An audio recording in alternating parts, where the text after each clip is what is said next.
Welcome to the Business Advice Podcast, where we discuss marketing, money, and other matters with businessmen around Australia.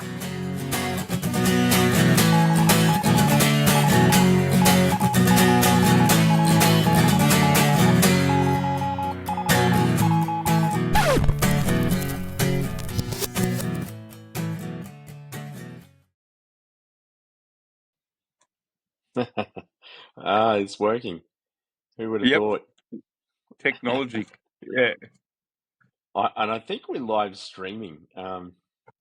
Sweet. So yeah.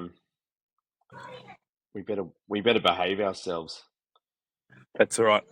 That might, between me and you, that's probably not going to be easy.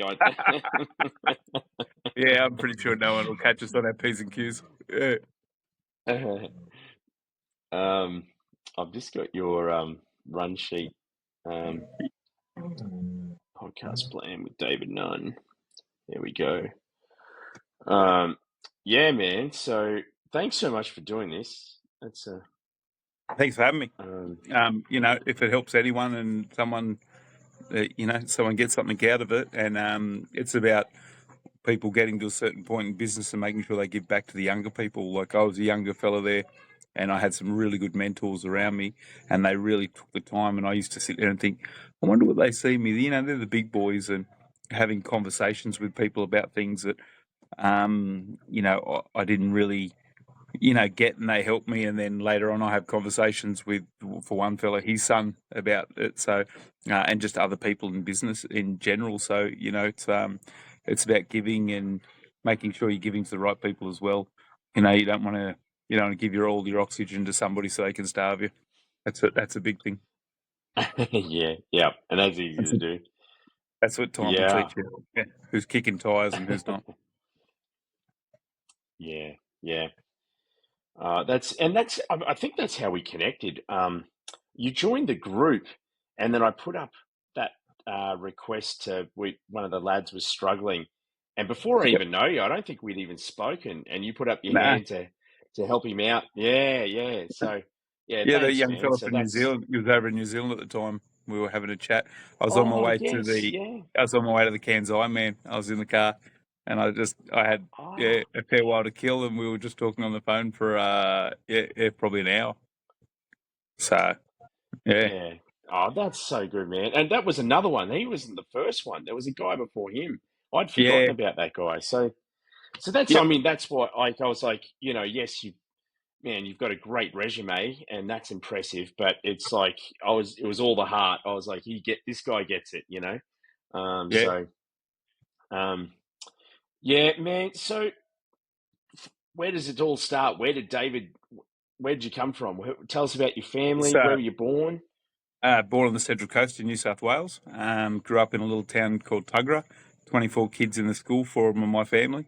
I don't think the town was ready for me yet. I was always a loud personality. From the time I could talk, I worked in my family's fish and tackle shop. I had aspirations for business. I watched my father, war veteran, politician, businessman, just a really good bloke. So, for me, very tough and disciplined. I watched that and learn a lot of things. I learned from my father that I'll never go into politics, as much as I love all the stuff that goes on with it. I watched someone in an election that was never going to win, and I said, "Why do you do it?" He said, "I just like to argue with people." Yeah, I said, "Okay." We're in an area that the Nationals were never going to win, but he just loved writing letters and annoying people and debating with people, and that was his thing. I'm a bit different, and I think I can do good without that. As a young kid, my ambitions were to always go to the army. I was talked out of that by my nan, only for the fact that my grandfather didn't come back too good from the war. My grandfather didn't come back from the war too good. My father, he was in Vietnam and a few things. So she said, "Look, there's something for you here. All these generations went to the war because there was nothing else, and that's just what you did. I'd like you to stay and do things and, help in the community and stuff like that and serve in other ways." And I thought about it and said, okay. So I used to run amok as a kid. I think when my nan passed away of cancer, I went away and worked on a farm, and I really got to think about, actions of things I was doing, and I spent a bit of time bouncing in Sydney, King's Cross and Manly, and awesome places. I wasn't a very good fighter, but I was a good talker, so that worked really well. Yep.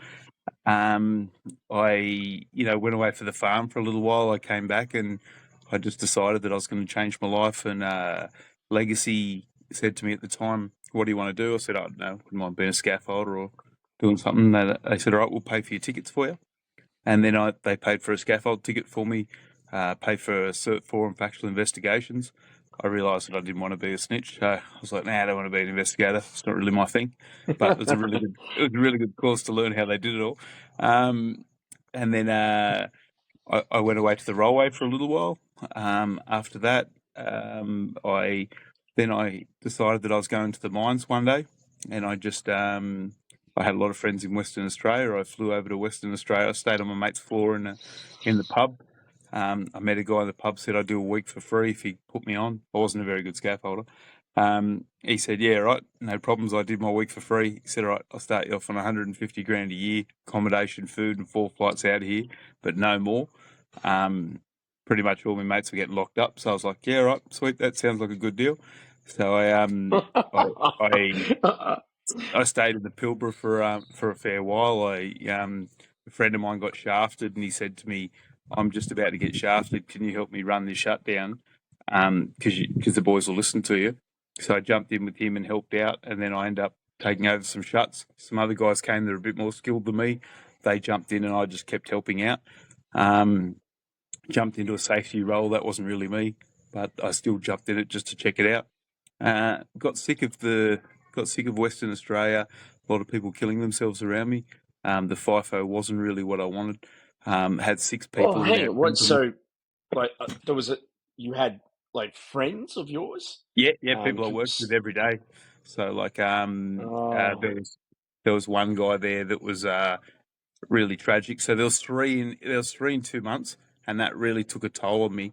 One of them got sacked for blowing numbers. In the thing, they sent him home.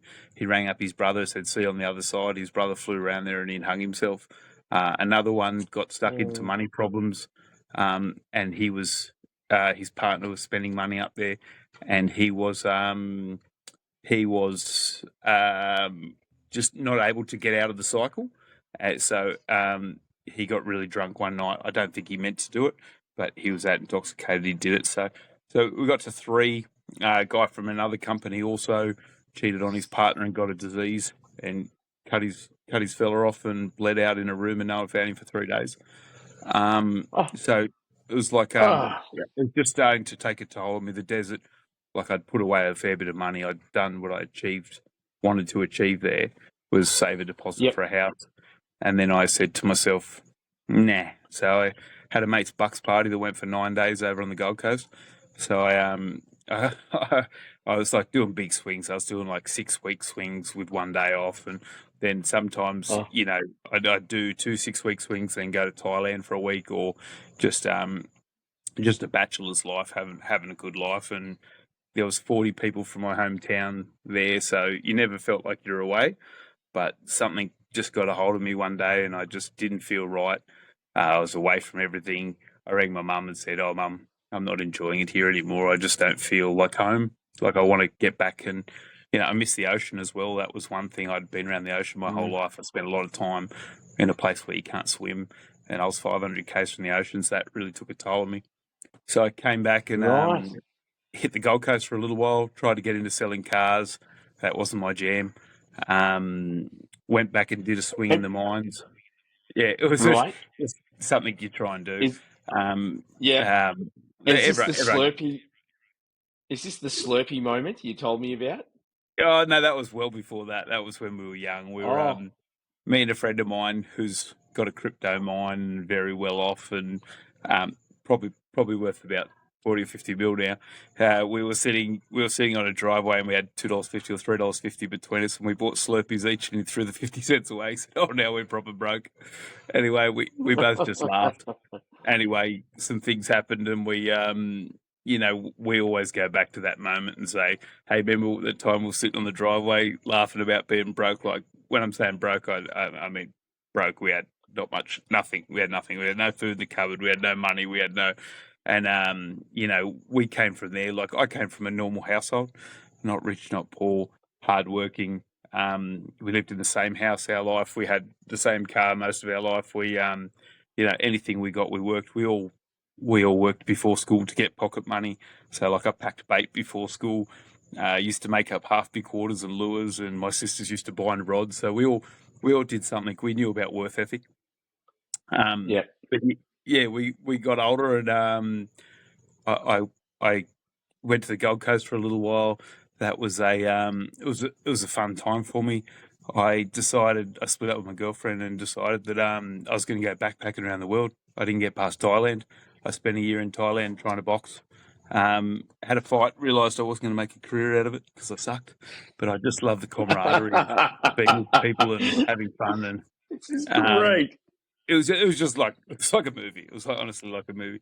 Anyway, I came back for State of Origin. I came to meet my mates on the Gold Coast, and all my mates thought I was going to run back to my ex-girlfriend and things. And I had a mate whose house got robbed, and he said to me, "Can you just go check on my missus for me? She's pregnant."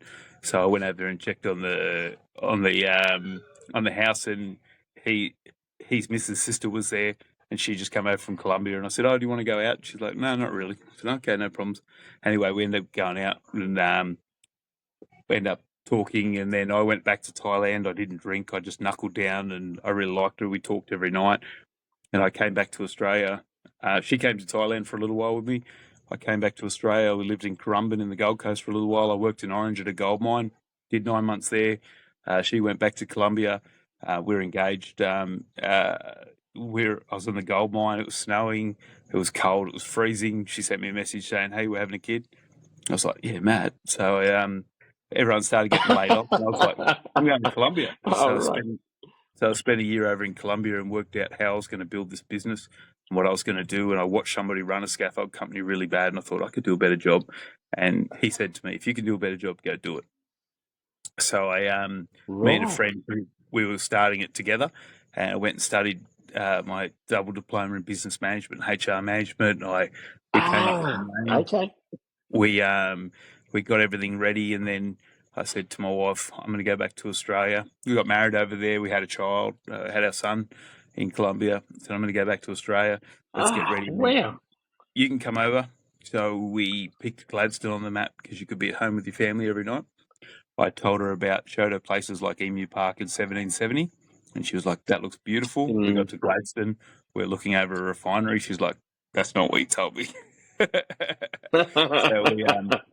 So we moved out to Tannin Sands, which is 20 minutes to the beach. It was a really lovely place. And we built things. When Ali got to Australia, I said, "Listen, if you don't want to hate me in 10 years' time, go out, find something you love doing, and find your own friends and things like that. Otherwise, you'll despise me." She started a salsa dancing thing, Gladstone Salsa. So she's busy with that, doing that all the time. She's quite a busy person. She's really helped me in the business. Her business in Colombia was a construction company. She built it from scratch with 300 workers in it. She is very dedicated for the ISO and compliance side of it, which I wasn't. So, she's like, "We've got to do this. If we're going to grow, we've got to do this. We've got to scale it. We've got to do this." And I was like, "Sure." So after I tried it on my own, I listened to her. And so my business partner and I didn't work out. He went down to Brisbane and did his thing. After that, the company grew. My wife had really good ideas to make it a proper business and very mature, not an immature company. So we built that. Yeah. We've been going for 12 years. Up here now, I've got a great team. We've got about 100 workers. Wow. So 100 full-time staff, or? We're probably at 90 at the moment, but if you include all the people that are here and there, so we've begun 80 full-timers. So there's laggers in there, there's boilermakers in there, there's riggers, management. Admin staff.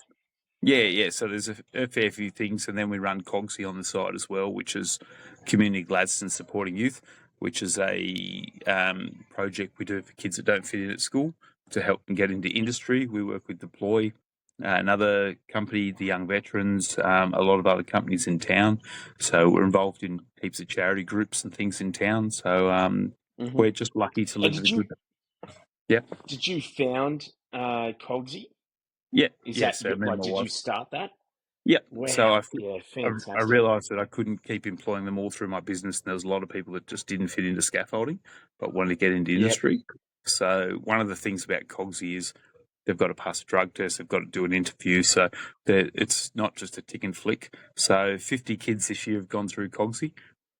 We ran a career Brilliant. expo. There's been some really cool stuff that we're doing with that. And we're just lucky to be surrounded by really great people. I've put on an employee on Cogsy now. She's ex-military, ex-government with the schools, 3 kids, very stern person. And, that's what a lot of these young guys need. And she understands where the problems were in the school and how we can work through the red tape to get through it with compliance. And that's the biggest thing. I can help all these people, but people that have done this before have ended up getting sued. Like Equipped, one of the companies that fell over, a kid walked under a forklift and then tried to sue the school. And, so you try and do these things to help people, but unfortunately the climate we live in today, people just see, hey, I can take that. And it's a disappointment, but it's the way things are. Yeah. Yep. But that sounds brilliant. So it's a pathway to employment, but it gets them the stepping stones they need to get gainful employment. Well, they get 3 sites. They get to go to 3 sites and see what real sites are like. One's Red Mud Dam, one's QER, which is shale oil, which is a place that makes shale oil, and the other one is GLNG, one of the LNG projects. So the kids get to go out there and see what it's like on a real site. They get to learn how to weld. They get a white card, work in heights, confined space, money management, how to get ready for shutdowns, how to get prepared. They have to have a license or be getting their license. They get a graduation. I had a couple of guys for graduation there the other day. There's a lot of girls go through it as well, and there's a lot of kids that might not come from the best homes, and might just want to find a pathway and just aren't confident. So the young vets really work with them. There's 3 veterans there usually that spend a lot of time with the kids and tell them about their experiences in the military, which really helps. And the young kids can relate to getting the discipline because they might not have got that in their life, and they can they do things. So they make projects. They're rebuilding a gun, a big Boat gun. So for the RSL to put out the front, they're doing up a car at the moment. So there's heaps of little projects on that they're doing, and it's just cool to see people doing things like oh well, we had a part with our partners in building something for 50 kids to go through this year, and next year we hope to put 200 kids through different courses. So that's 200 kids' lives you're going to change. So that's just absolutely fantastic, David. That's so good. Well, you don't think about it at the time; it just happens. I'm one of these people that are very hyperactive, and I didn't do very well at school. I left early in school. It wasn't my thing, but I just kept moving and I kept doing things, whether it was good things or bad things. It didn't matter. I was just out, always up to something. So when you're in business, I've just got home. It's 7:52. I've only got home about 10 minutes ago, and I left at 5. And you're doing a podcast. Yeah. So, but it's all right. I've got my tequila. Yeah. So tell us, was this, or it sounds like you've kind of stumbled on these opportunities along the way and then ran with them, yeah? Like, did you have this drive to have 100 staff one day? No. Was that? I had a drive to put a roof over my wife's head so I didn't get killed by a Colombian woman, and to feed my children. But I was luckily enough, I've always been a magnet to be around high achievers, and I've always been, all my life, I've been lucky to hang around good people from a very young age and have good mentors. So, we got the business, and my wife did decide that I couldn't do. I got fucked over. My accountant was one of the things in my early days. I chose a friend that was an accountant, and one day I was doing big numbers and just getting into the business, and I paid $200,000 to the tax man, and the ATO rang me up one day. We're doing a cyclone. I was doing 14-hour days. It was just monstrous. I got this phone call, and they're like, "Yeah, I was $350,000." I'm like, "What do you mean I get 350? I just paid you 200." They said, "Yeah, it was 350,000. Your tax has been lodged for 2 years." And I just rang up my mate and I said, "What's going on?" And he's like, "Oh, well, maybe they're right." I said, "Fuck am I paying for?" Like, you're meant to be a mate as well. There was so many red flags, and I didn't listen to my wife and I didn't listen to my friends. So when people around you are telling you things, sometimes you get the blinkers on in business and you just think, he's me mate, he wouldn't do that. It was a very hard lesson for me. I also had a guy come into the business and help me a lot. And he said, "I won't show you how to make $1 million, but I'll tell you how not to lose 9." He lost $9 million in the GFC. And he said to me, and I learned all the things that and prepared my business for when bad times happen. But bad times didn't happen. But, it's a pretty solid business. But just the biggest key for all people is just surround yourself with good people. You are the 5 people that you hang around, you are that. And if you believe that, if you hang around somebody that's not a high achiever or somebody that doesn't want to get things done, you need to motivate them to get to where you are, or it just you'll get lazy. And if you get lazy, I just think in my head, if I stop one day, I'll stop forever. So when I wake up, I jumped out of bed. My alarm says, "Go and do an Ironman shit." So, training for a big Ironman in May. I've got that goal set ahead of me. I've done a couple of halves. But that's an incredible part of your journey as well. So can you share about putting on weight, and I imagine the stress of business, was that what led to that, or was there something else? Yeah, so I hurt my shoulder in Thailand wrestling with someone drunk. 2:00 in the morning, someone called me out, an American guy, said, "Hey, you little smart ass." I said, "Oh, let's go back to the ring and sort it out." So me and all the boys went back to the ring, and I was getting choked out, and I flipped this guy and I pulled my shoulder out. So that was the end of me doing any training. I could just swim and run. That's all I could do. So I came back here. I couldn't work because I couldn't lift my arm up. So I just shut up and kept working. And it was a bit of pain. It got better. And then I started putting on weight when I wasn't training, and I came off the tools to be a supervisor. I was in the office, eating out of hot boxes, doing all the things that bosses do, stressing about things. It was good at the start because I got stressed and I lost a bit of weight, but then I put on a bit of weight, so I got up to 155 kg. It wasn't ideal. I got diabetes and I couldn't get rid of it. I believe I could, so I just didn't know what to do, and I tried everything, and I tried keto diets, things like that. I just wasn't mentally ready to do what I needed to do. I talked to the doctor, and he said, "If you don't do something, you're probably going to be dead." I said, "All right, what are my options?" He said, so we tried all these other things, didn't work. I went to get the gastric sleeve one day, and I didn't do it. I pulled out. I said, no, I don't want to do it. I tried for another year. It didn't get anywhere. I rang the doctor back, and I said, "Yeah, I'm ready to go." He said, "All right, 3 weeks you're on. You need to start the diet today." And I was like, oh. And he goes, "Are you making excuses?" I said, no, I'm not making excuses. Let's do it. So I did it. I got it done. And it was a massive change in my life. I lost 15% weight, got rid of the diabetes, got down. I sit at about 100, 110.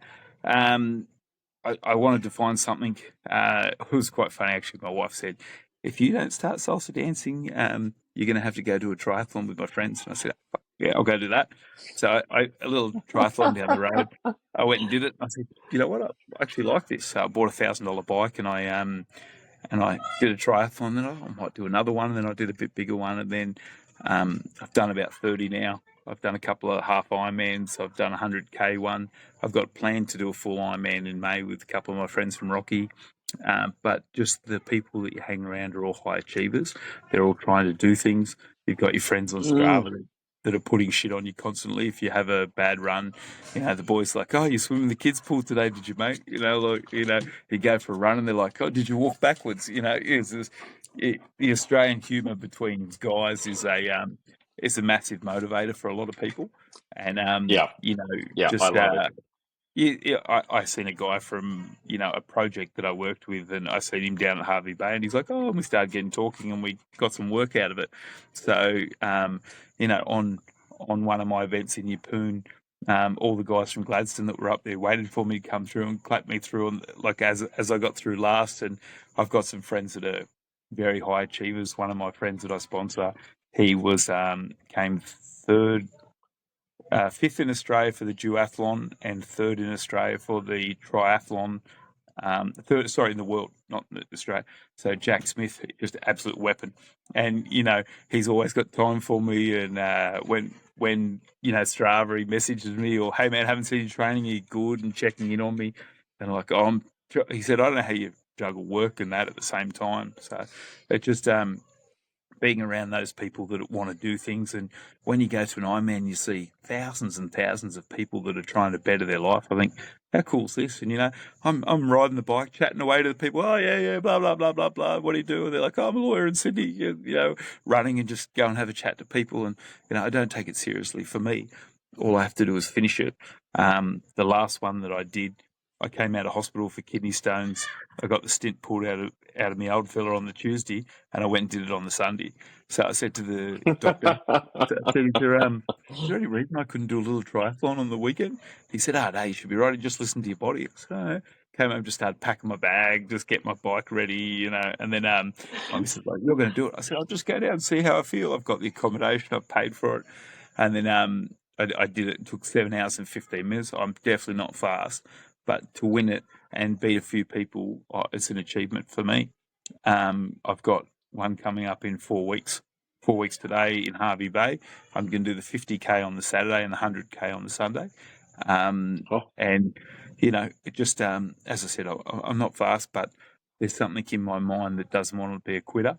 I've done the Kokoda Challenge. I've done the Kokoda Track. I've done a lot of things that I just, in my head, there's something that switches there. And when you get in that pain locker, you just think about, I've got a goal. I'm going to do it.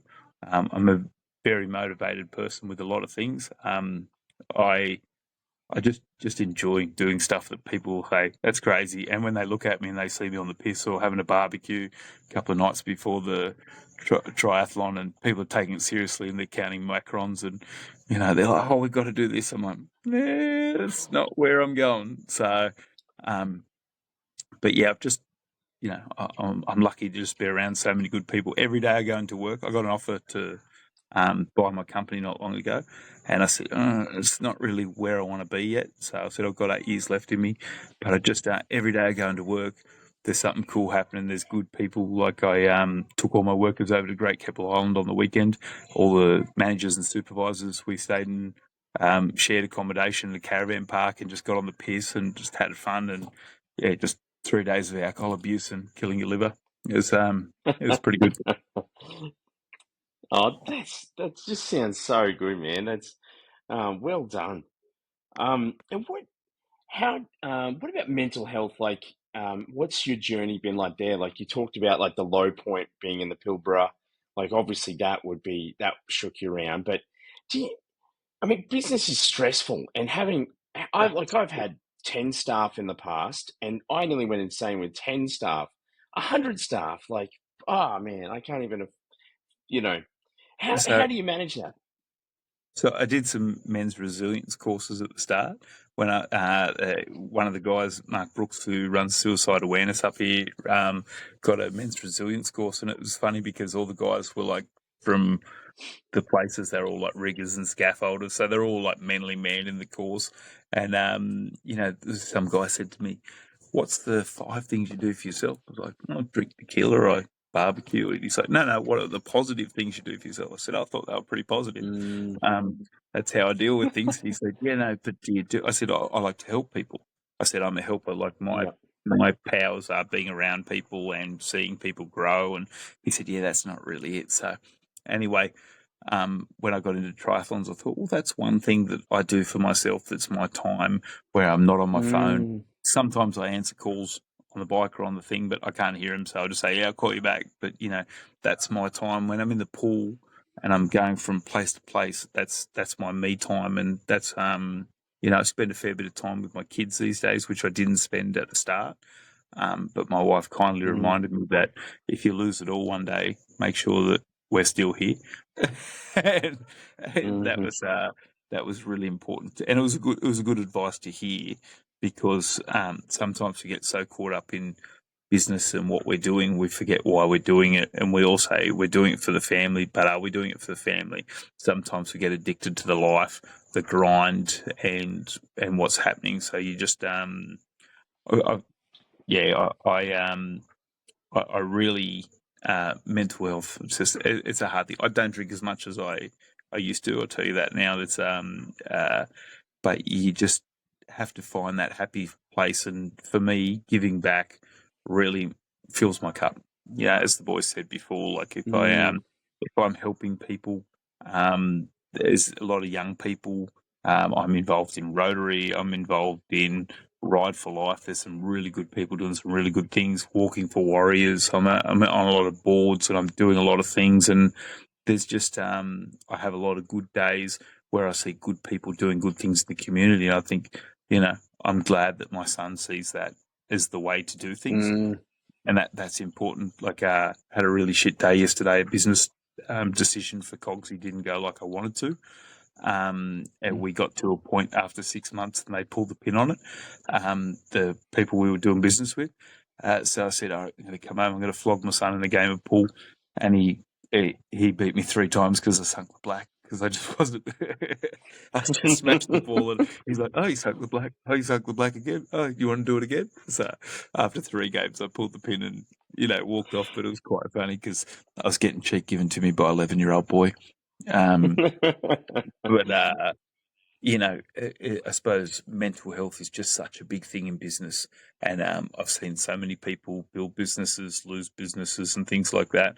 But just having a solid team around you, and being there for those people, and being there for your family, and separating that time at home for your family time. Like, right now, I've got nearly 8 people in my house because we've got some guests. So it's not like I'm not here with my kids and stuff like that. There's kids running around everywhere. It's just how it is. But there's a lot of other times where you get up in the morning and you ask yourself, why am I getting out of bed? What am I doing? But fortunately, when I get to work, and there's I have so many good managers in the company, supervisors, workers, and a lot of the guys that I've got, I've taken boys from out of jail and looked after them. I've taken young kids and put them through traineeships and watched them buy houses with money management courses and things like that. So, for me, seeing those guys, and you really never know what you're going to get with scaffolders. It could be Monday night and the boys flipped a car because they were drunk and tried to run from the police and passed out. That was one thing that happened a couple of months ago. Another one of the guys tried to fight the copper, handcuffed, and got pushed over. And you just and all the coppers in town, running town, they're just like, oh shit. So, but yeah, you never know what you're going to walk into, and I think that's what my next goal will be in 8 years or so. I'm looking to buy a farm and get into aquaponics and things like that. And my next one won't have as much human element in it. But I love talking to people, and I love doing things, and I love fixing things that go wrong and putting out fires. And that's just and there's just so many good people around me. So. Yeah. Wow, that's so good. Look, we've saved probably. I mean, everything you've said is probably enough for 3 people, but we've got a whole other section of your life, which is the CQ Nuclear Alliance. Yep. Where's that at, and what's the aim with this operation? Okay, so my uncle came back from the war and helped with the Lucas Heights reactor. He was into water, and he got into nuclear and stuff like that. And just seeing that somebody could change roles into that just showed me that anything's possible. I had a chat with one of my cousins, and he said, nuclear will never happen. You're never going to get off the ground. And he's quite a very sharp economist, and does a lot of cool things, and a very smart person. So, sweet. Okay. Anyway, that just kind of clicked something in my head, and I started talking to people about nuclear. And then I started listening to some podcasts from guys from Canada. Anyway, one of the guys from Canada came to Australia, and then I sent some details for people that might want Matt Canavan and some other people that were interested in nuclear to him. And at the time, I'd just gone down to Canberra to sort something out, and Ted O'Brien had just came out with his nuclear plan for Australia the day I'd left to go down there. So I just went off my own back. I messaged old matey on LinkedIn and said, "Oh, hey, you got time to catch up? I might fly down there and have a chat to you." Yeah, sure. So we started talking about it. I started looking at it, watching podcasts, learning about it. I'm not a scientist. I'm not a big book reader, but I'm a person that looks at industrial business and say, hey, that could work. And I just wonder, one of the things that really annoyed me was some of the power options we've got now aren't sustainable and won't give us baseload power, and are looking to what's happened overseas and things like that.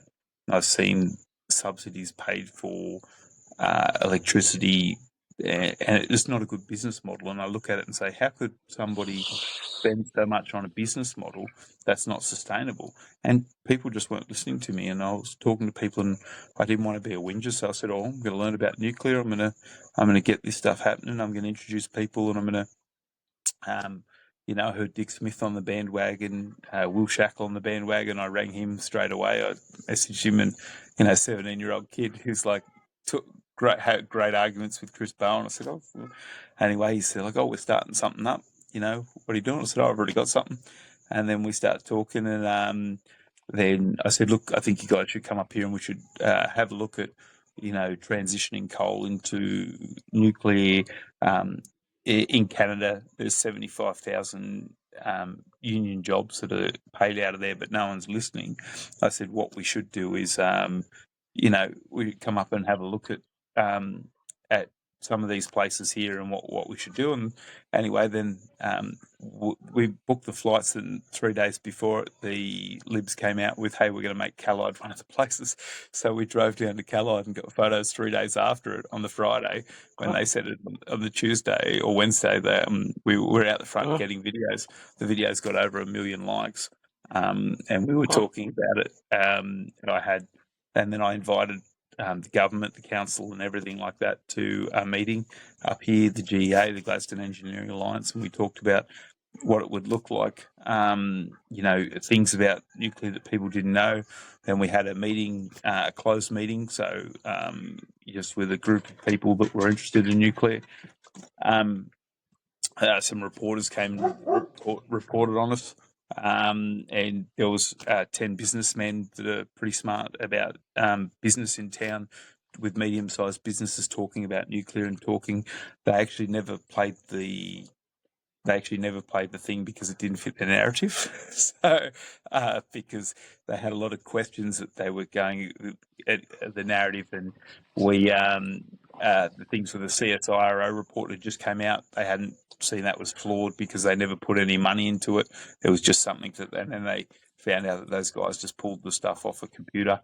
But because the ban, so the goal was to try and get the ban lifted, and then they started talking. The AUKUS come, so I'm like, why will they have these nuclear submarines, which was earlier on the piece before they announced it? Why are they going to have nuclear submarines, but they don't want to have nuclear power here? So I'm like, this is just crazy. So, in the last 3 years, nuclear was a dirty word. When I went to register it, my accountant said, "You can't do that. You can't have the word nuclear in it." One of my mates went and got all the websites with nuclear in it. So a couple of my other mates went and bought some uranium shares. So, but that's the thing. Like, we in Australia, we've got uranium. There's so many things that we can do, and you don't have to be a rocket scientist to work it out. I just wonder why politicians didn't want to do it and things like that. Look, Peter Miles just came out and said that if he wins the election, by some chance, that he'll look at nuclear if that's what the state wants. So there's a lot of things like that. But the thing is, a lot of older people are starting to get into it. A lot of young kids see that it's clean energy, and if you see what Canada's done, CANDO Nuclear is all about no nuclear weapons, nuclear power, and medical isotopes. So medical, like, people don't realise how Lucas Heights in the middle of Western Sydney, and they make medical isotopes. They make all different things for cancer and for all these things, but people don't realise that because there was a great scare campaign. They put the Simpsons on there, a three-eyed fish. Look, I get it. We live in Australia. It's a beautiful country, and I don't want to see it. I don't want to see it wrecked, but Yep. it's the most. It is the most. That scene. There's like every nuclear waste there's a camera on it. It goes back to Geneva where they watch it. So when they put the pricing in for a lot of nuclear things, they're putting the pricing for the service to get rid of the waste, everything like that. When you get a power station, you don't get that. So, my goal was to try and explain in layman's terms, not be a scientist, and just help people. And there's so many people we've had chats about it, and some people still don't want to bar of it. And I said, look, that's okay. That's your thing. You do you, and I'll do me. And had some heated debates about it. Especially my sister's a teacher, and she's like, the cost just doesn't stack up. I said, okay, well, I'm sure if we build the same plant 10 times, the cost will stack up. And she was like, Yep. you just don't get it. So, And but that is a reasonable argument. And then what are the figures like? And then if not nuclear, how do we solar is fantastic, but we're not going to get meet baseload requirements with solar where it currently is. So it's either pretty much coal or nuclear, and then you're really comparing coal or nuclear side by side on new capital investment, right? That's my 100%. understanding. But why can't we have it all? Why can't we look at, like, I listened to this university teacher, and he said, this is what I'd do. I'd put three nuclear plants around it. I'd get 2 boats with nuclear, and every time there was a cyclone or something like that in Queensland, I'd pull the boat up, run power to the Northern Territory, and I'd power that whole area. And I was just sitting there thinking, wow, that guy's got a lot of sense to be made. And, if now that the banks, 15 world's biggest banks, are going to back it, Microsoft's going to back it, AI is going to back it, Silicon Valley's backing it now. So, it doesn't matter what you say, it's going to happen. So it's happening in the rest of the world, and all these people are going to, so whether, 3 years ago when I looked at what they're doing in Canada, and they've got some of the beautiful places in the world with, they've got hydro over there, they've got some beautiful places, but they've got these nuclear plants in the middle of these places and they haven't had a spill.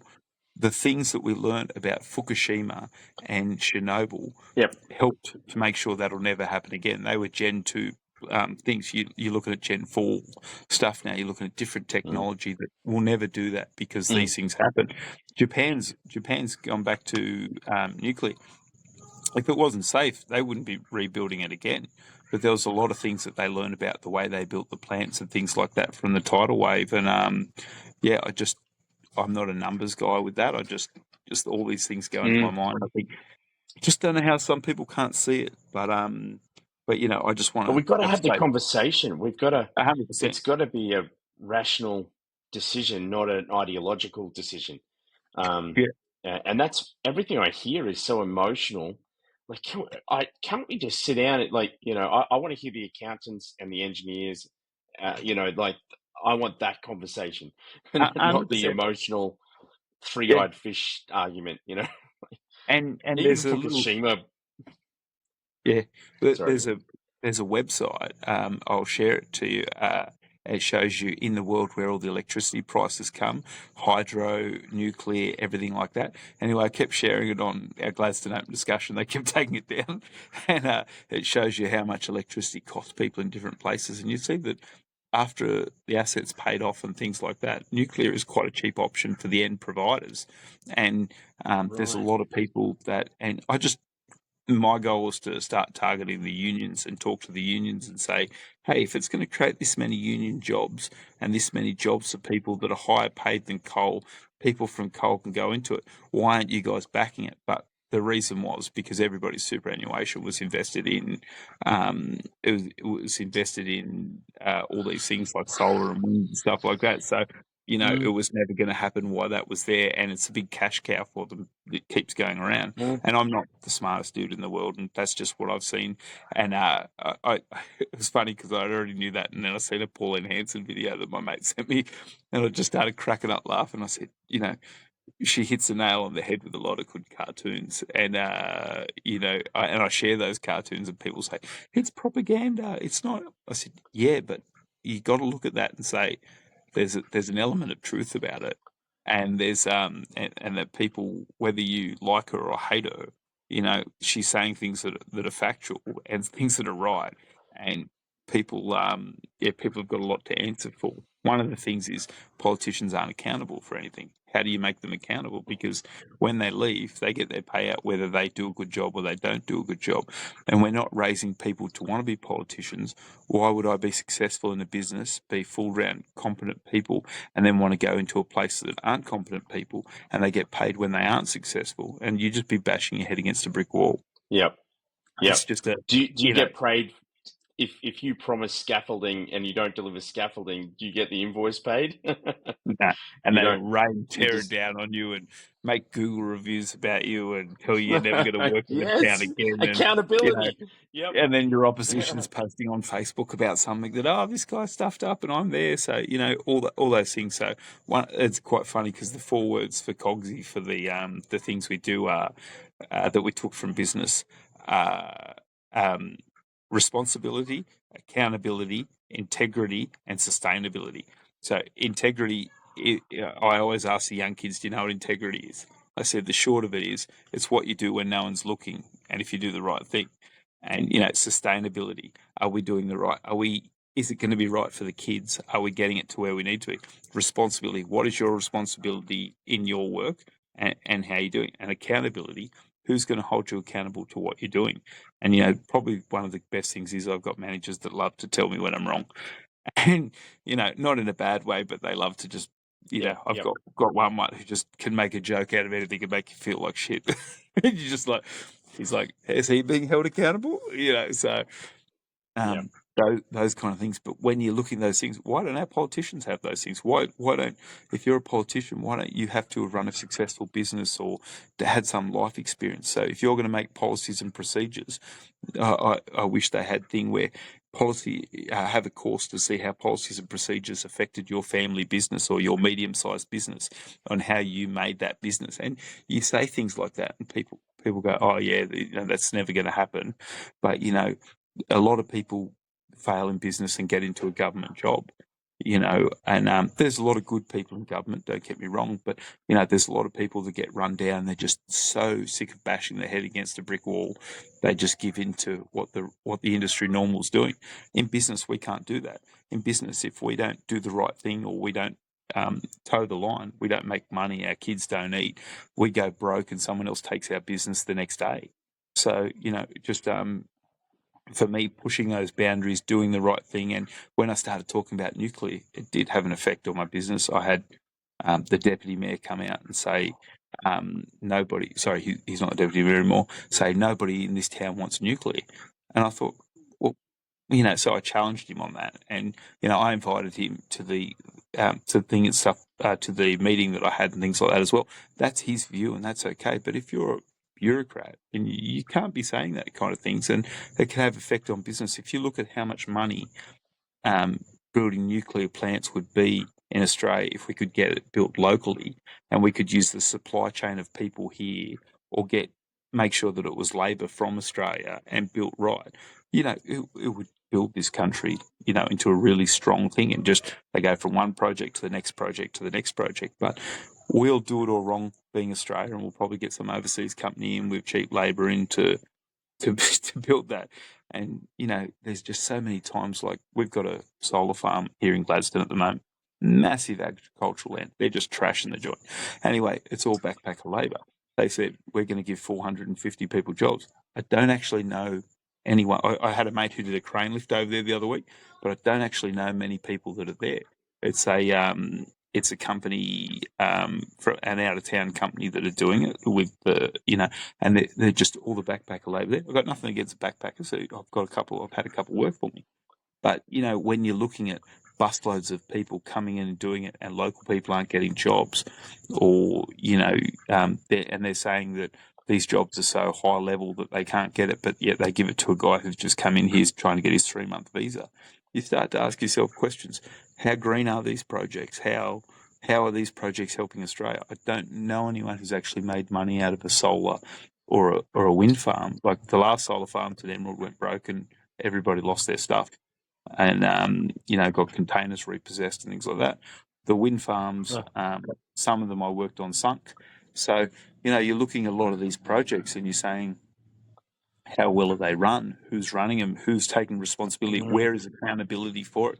Because if every person on this website, on this podcast, who's running a business, who has skin in the game, tried to do that, we'd get strung, quartered, and we'd been caught for everything we own, everything our mother-in-law owns, and everything that everybody else owns. That 3 lines of generation they'd want to take off us.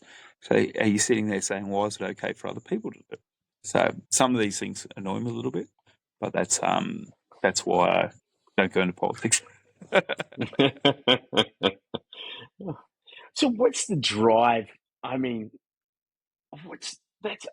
you've got an enormous amount of drive, like to be championing running your own business with 100 staff, and then the Cogy and the CQ Nuclear, and that's not, like you said before, that's a conflict like that.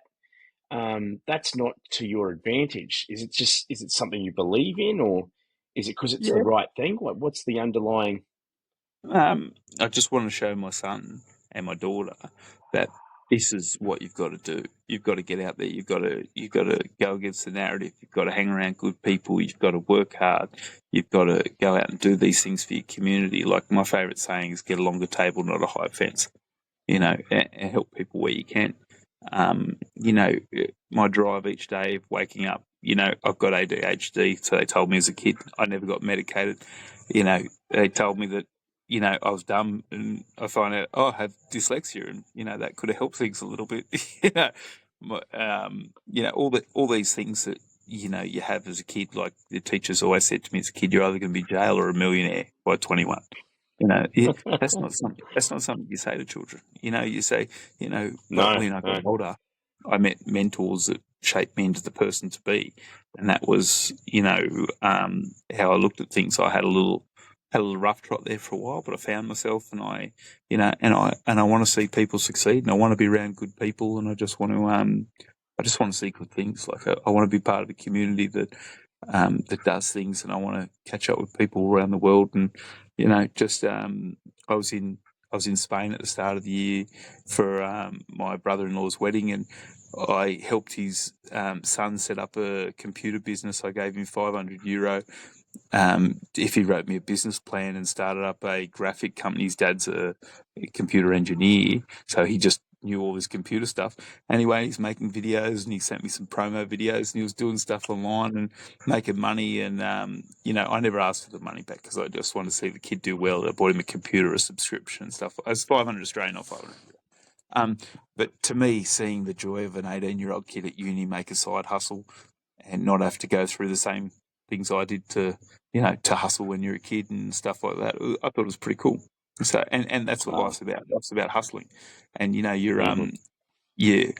doing it legit. You're doing it a business. You're always pushing the boundaries. You're always, if we stuck by I'm not saying I break the rules all the time, but I'm saying you push the boundaries. That's what you do. You're breaking the rules by advancing nuclear. Like technically, that's not allowed. So you're pushing the boundaries. Why are people allowed to make rules like that? That is like, why is it good for every other country in the world, but it's not good for Australia? And Chris Bowen will sit there and say, "Oh, it's because we have so much solar and wind." Well, what's that going to help you at night? How's that going to the argument should be, how are we going to secure baseload power? Because if we have blackouts, if we don't have QAL running, if we don't have the smelter running, if we don't have all these things running, and the footprint of a small nuclear plant run in a really good area gives jobs. It's not just, if you've seen the solar farms up here, they're amazing. And I keep saying to people, it's going to be awesome when we have a hailstorm. I said, we have a hailstorm every 5 years. In central Queensland, I'm still cleaning up from the one in Rockhampton, which we get a lot of work for, and things like that. Every 5 years there's a hailstorm, a cyclone or something like that. So only to have to see in America what just happened with the hurricane, and just just solar farms just trashed, and you just sit there and say, okay, who priced that into the budget? Did you just, how are we going to clean that up? Yeah. What's the cost of cleaning up that toxic stuff on agricultural land to run a farm, Yeah. run things? Yeah. But that's not a cost, because that's not what the narrative says. That's not what they want to tell you. And I hate being a naysayer, and I hate not being positive, but that's a conversation that people need to have. Yep. In the whole scope of it. Yep. Yeah. I mean, really, I see, solar being on, on a roof, and you've got the battery set up, and Awesome. Got so solar that, on the roof. 100%. Great. yep, It's a good and start. that alleviates some costs, and it alleviates, it flatlines the power usage at night time, and that's fantastic. But it's not going to power the industry in Gladstone, during the day, and yeah. No. And they take some big power. Like, some of those plants, like, one of the smelters here takes 30% of the power. They've just worked out that if they can cut their power costs, they're going to make more money selling the electricity back. So when you look, so it's all a game about how things are working, and that's all business is. It's a game. How are you going to supply somebody? How are you going to give them a solution that they're too lazy to do or don't know how to do? And the thing is, sometimes they might learn how to do it and shoot you out of it, but sometimes you might keep progressing with technology, keep learning things, and keep doing things better, and push those boundaries. We've got a lot of young men in the group. There's about 1,000 to 2,000 young blokes who have joined Business Advice, who are going to start a business one day. What advice would you give to those guys? Do it. Don't listen to naysayers. One guy said to me, I was working for another scaffold company in Western Australia, and he pulled me aside and he said, hey, Nunny, he says, I had a mate that went over to Queensland. He was smarter than you. He had more money than you, and he lost everything. And this is in front of about 70 blokes. I said, hey, you do me a favour? I said, what's that? I said, never give anyone advice again. I said, you're like the shittest advice giver ever. I said, I'm going to do this, and when I have a hard day, I'm going to think of you, and I'm going to send you a birthday message every year. Every year I send him a birthday message. Hey, go, mate, hope you're having a good birthday. And I think of it every year. And in the hard times, Aussies, a lot of Aussies run on, people tell them they can't do something, and I'm one of those people. So when people say you can't do it, you can do it. Come up with a game plan. Find out what's different to you to everyone else. Why can you start a business? Why are people going to use you instead of the other 1,000 people they can do? How are you going to have a network where you have mates that are going to look after you? How are you going to use your strengths to your advantages? How are you going to use your network with all the people? This network that we're on now, people in business working together, it's a tool where people want to help you and people want to learn. It's a platform where, they didn't have that 20 years ago. People can be good at being a mechanic, but they can't run a business. Being good at running a business means understanding your numbers, understanding what profit and loss is, understanding what your product is, and knowing how you can segregate yourself to your opposition. Once you can find out those things in business, it's quite simple. You've got to make sure that you're the driving factor in getting everything right. But don't let anyone tell you can't do it. Have a side hustle till you get it, and then when you're ready, take a bite of that cherry. Don't look back, and failure is not an option. That's the one thing I said to myself. Like, my wife gave me some money. I had some money. Put that there, and I thought, failure is not an option. And I had so many people around me saying, if anyone could do it, Dave, you can. And I was like, thanks, guys. That's really good. I don't know what they were saying behind my back, but to my face, they were saying that. And prop your mates up, help your mates up. There's 3 of you starting a business, work together. See how you can do it. If it costs you a little bit more to help out a friend, help out that friend. But if that friend doesn't reciprocate and give you a hand back, don't waste your time. And that's and learning who's a friend and who's a Klingon are 2 different things. So yeah, that's a trick you learn. You have to learn very early, because there's a lot of people out there that are there for the ride, and that's and you'll find that in business. I've helped out many people, and don't shit can them, just keep a wide berth. A good friend of mine, Terry Purcell, who passed away, who was a good mentor to me, he said, don't dog out your opposition. People don't like that. He said, just keep a wide berth, just walk around and they'll catch theirs on the long run. You just do you. And, if you're being yourself and you're being genuine and you're trying, No one else can beat that, and you just got to be out there. Like every day I used to get out and I used to look for work. Hey man, you need scaffold, you need scaffold. And like, no one answered my phone at the start. It was hard. Then suddenly you just got to a point. I call it the point where someone turns the tap on, where just everything got easy. The tap turned on.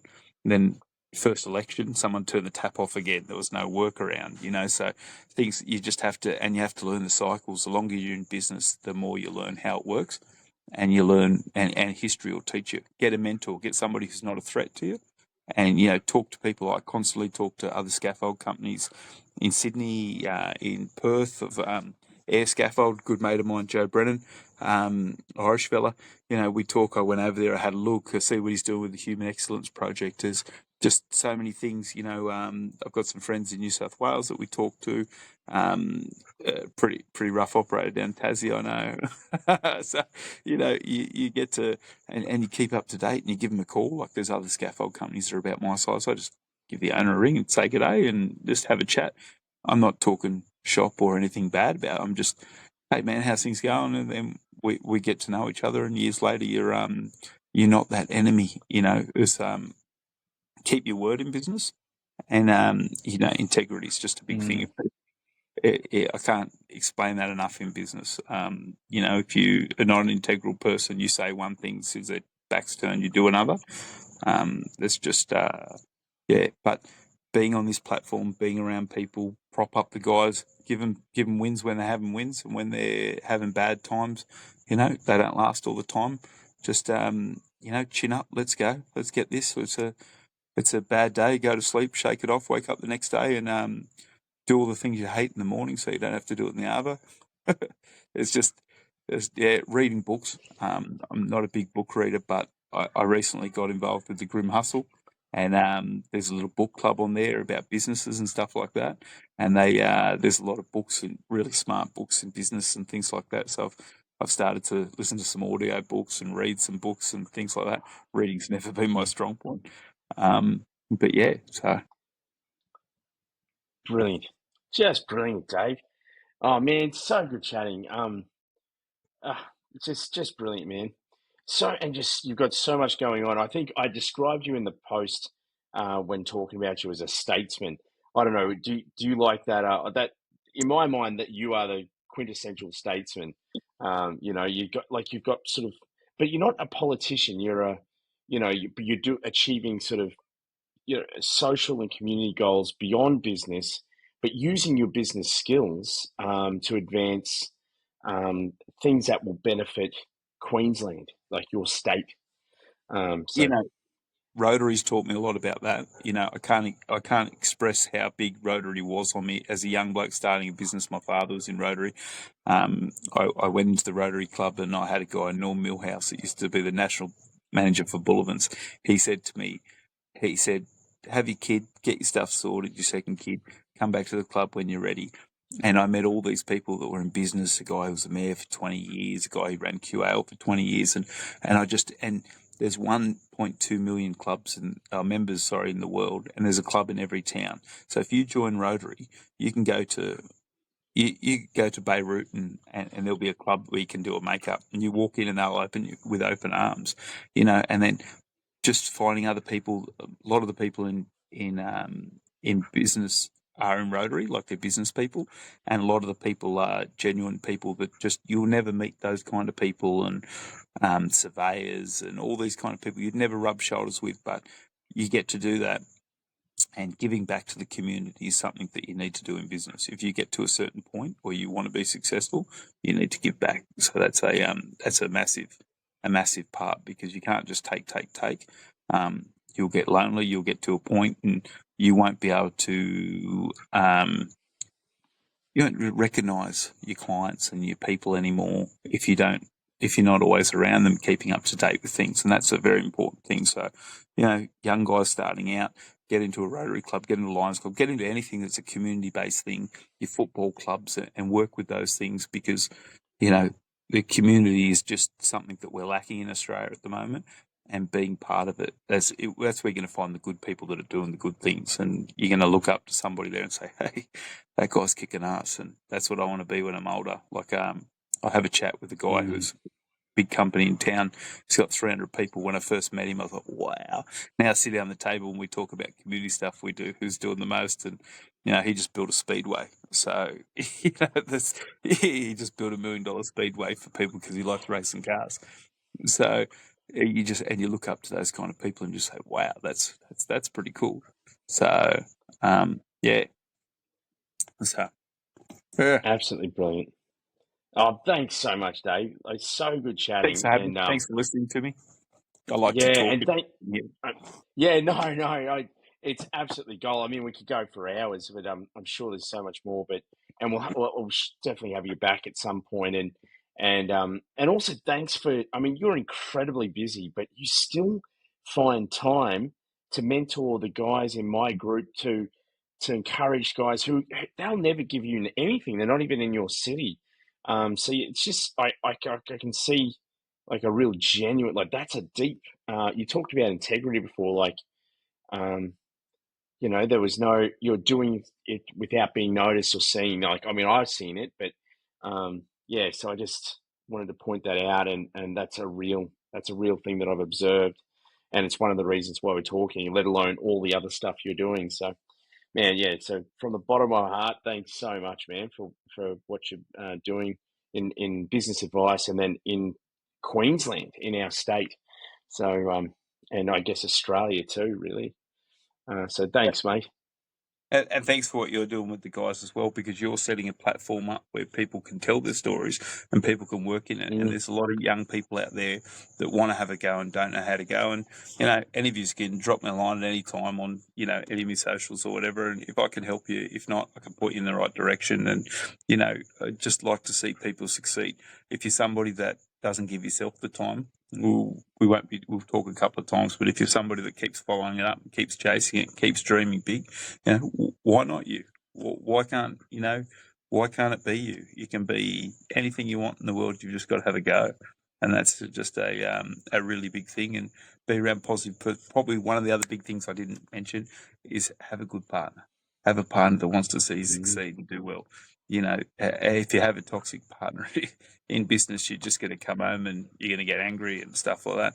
My missus beats me up, but it's not toxic. It's just get out there. Like the first day I went out in Gladstone to chase work, she said, break your legs. I said, it's break a leg. She's like, yeah, whatever. So, having that comical sense with somebody that you come home and have a laugh with and share and have kids and stuff like that, it's very important to have your nest at home. So, yeah. Cheers. Thanks, Dave. Right, mate. I'm about 4% battery. Sharing. Yeah. Excellent, mate. We'll talk soon. You have a good night. Cheers, mate. Take care. Thanks very much for your time. Cheers, Bye. brother. See you, man. Thanks for listening to the Business Advice Podcast. We hope you enjoyed this episode. Please like and subscribe, and I'll see you next time.